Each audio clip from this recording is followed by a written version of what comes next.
سلام، تو این ویدیو میخوام یکی دیگه از کاربردهای خمیر هوا خشک رو بهتون آموزش بدم. اونم ساخت پایه آباژوره.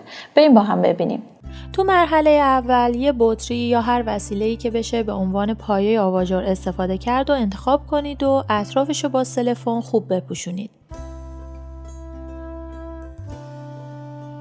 حتما سلفون رو خوب بکشید و محکمش کنید. شکل و سایز ظرف و بطری بستگی به خودتون داره و سایزی که میخواین پایه آباژورتون باشه.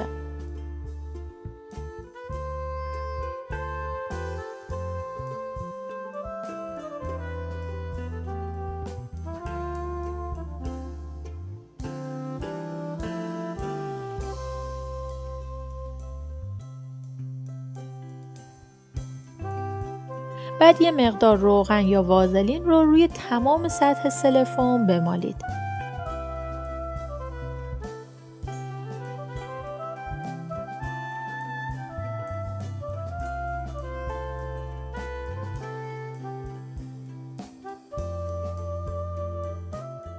این خمیر هوا خشک برند داسه، یعنی وقتی از بسته‌بندی خارج میشه و در مجاورت هوا قرار میگیره پروسه خشک شدنش شروع میشه. در اصل برای ساخت مجسمه هست، ولی ما میتونیم باهاش چیزای دکوری و کاربردی دیگه هم درست کنیم. نیاز به کوره نداره، نباید هم اونو توی کوره و فر قرار بدیم. پس مثل ظروف لعابی که توی کوره قرار میگیره ضد آب نیست و قابلیت شستشو نداره. فقط مثل مجسمه میتونید گرد و خاک رو از روش بردارید. مقاومتش هم شبیه ظروف سفالیه. نه خیلی راحت با تماس دست و استفاده میشکنه، نه اونقدر مقاومه که اگه ضربه محکم بهش بخوره یا پرتش کنیم نشکنه. روی بسته‌بندی اون یه چسب قرار گرفته، اونو جدا میکنم. همونطور که میبینید وقتی از بسته‌بندی خارج میشه کاملا نرم و انعطاف پذیره، پس نیاز به ورز دادن و آب زدن نداره.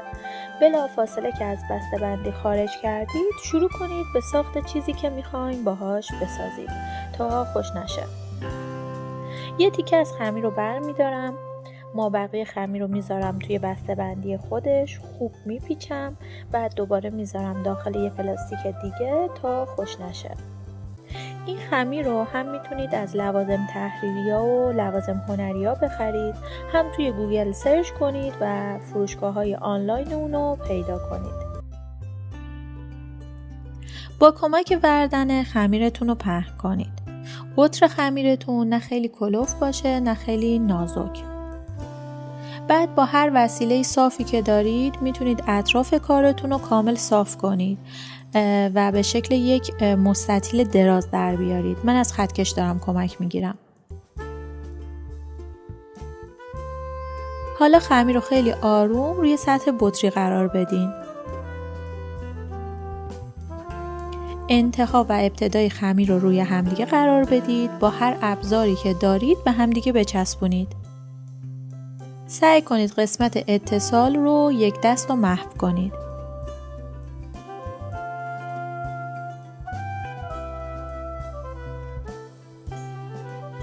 با یه وسیله گرد کوچیک مثل در بطری یه بخش خیلی کوچیکی از پایه آباژور رو قالب بزنید و در بیارید.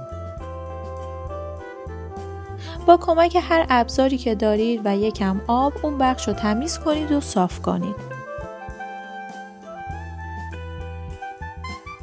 حالا یه تیکه خمیر بردارید و یه دایره به اندازه بالای بطری قالب بزنید. سعی کنید یه چند میلی بزرگتر باشه. من از یک ظرف گرد دارم استفاده میکنم برای قالب زدن. شما هر وسیله‌ای که دم دستتون هست میتونید برای قالب زدن استفاده کنید. بعد وسط دایره رو با حلقه سرپیچ لامپ خالی کنید.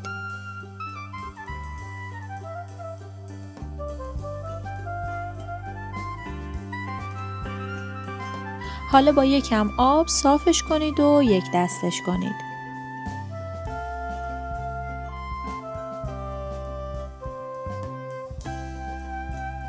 بلافاصله قرار بدید روی پایه آباژور و اطرافشو با هر وسیله‌ای که دارید به بدنه آباژور بچسبونید و محوش کنید.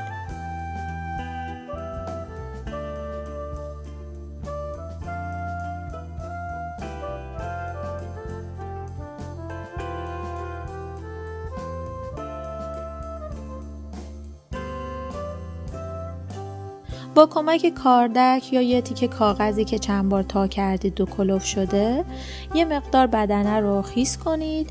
بعد کاغذ یا کاردک رو مرتب روش بکشید تا نقاط اتصال کامل محو بشه و یک دست بشه.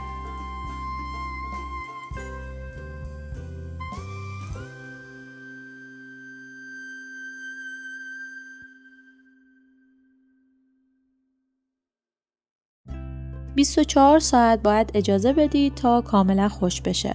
ولی در طول این مدت سعی کنید با کمک چاقو یا یه تیکه کاغذ یا هر وسیله‌ای که دارید کم کم خمیر رو از بطری جدا کنید.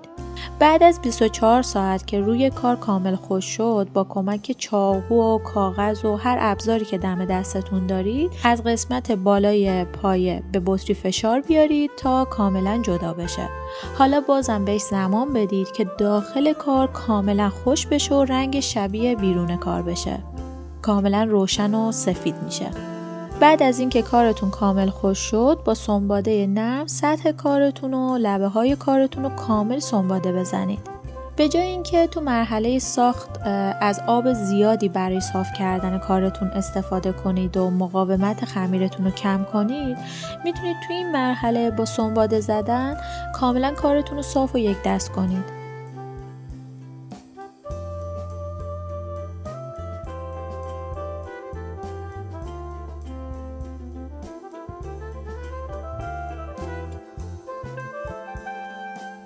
بعد با کمک دستمال مرطوب گرد و خاک روش رو بردارید و کاملا تمیز کنید که این گرد و خاک موقع رنگ‌آمیزی با رنگتون قاطی نشه و رنگتون رو کدر نکنه.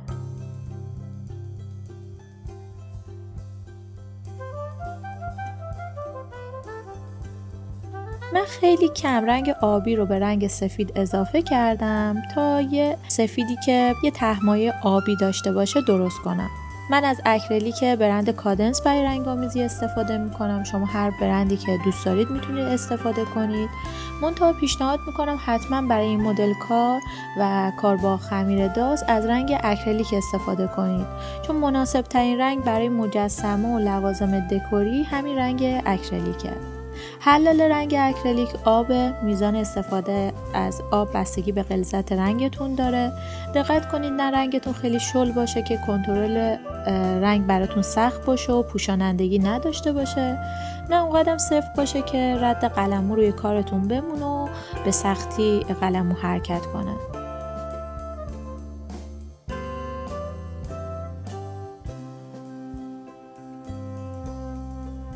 خمیر داز ضد آب نیست، یعنی نمیتونید برای چیزایی که با آب و رطوبت در تماس هست استفاده کنید. ولی اگه با رنگ اکریلیک رنگش کنید میتونید با دستمال مرطوب پاکش کنید و گرد و خاک از روش بردارید، مثل بقیه لوازم تزیینی خونه که ما اونا رو فقط تمیز میکنیم و نمیشوریم. برای همین برای درست کردن مجسمه و دیوارکوب و لوازم تزیینی گزینه بسیار مناسبیه. اگه دوست داشتید پایه آواژور شما براق‌تر و مقاوم‌تر بشه، میتونید در آخر روی کارتون رو یک دست یا وارنیش یا رزین یا روغن جلا بزنید. روغن جلا و وارنیش هم به صورت اسپری هست هم به صورت قوطی. اگه قوطی خریدین با ابر یه لایه نازک روی کارتون بزنید و بذارید خوش بشه. اگر هم اسپری خریدید یا اسپری داشتید از فاصله 30 سانتی متری روی کارتون اسپری کنید تا کامل خوش بشه. ولی اگه خواستید رزین بزنید نیازمند اینه که کار با رزین و ساختش و نکات مهمش رو بدونید که من تو ویدیوهای قبلی هم استفاده از رزین هم نحوه درست کردن و نکاتش رو کامل گفتم. میتونید اونا رو ببینید، روی کارتون یه لایه رزین بزنید. با این حال در هر سه مورد کار شما کامل ضد آب نمیشه و قابل شستشو نیست، فقط مقاومتر و براق‌تر میشه.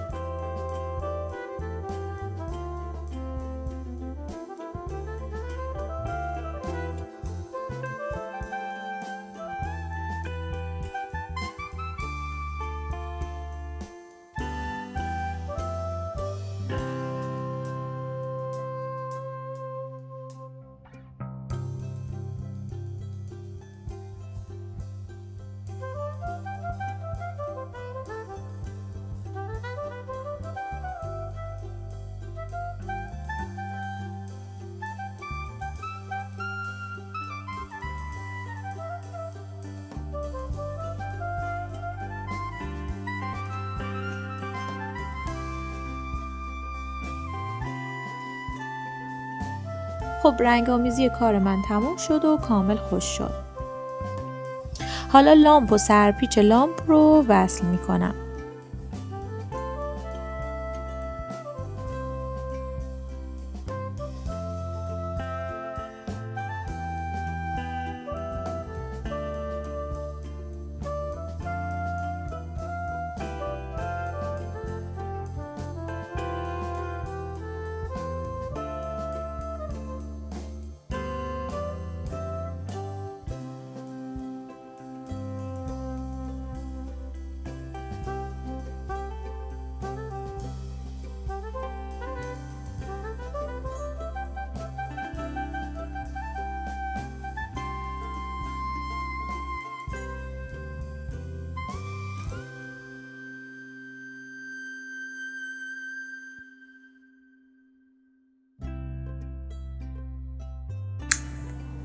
اینم از نتیجه کار من. خودم خیلی دوستش دارم. شما هم نظرتون رو برای من کامنت بذارید. اگه این آموزش براتون مفید بوده حتما لایک کنید. کانال منو سابسکرایب کنید تا تو ویدیوهای بعدی چیزای بیشتری رو با هم یاد بگیریم.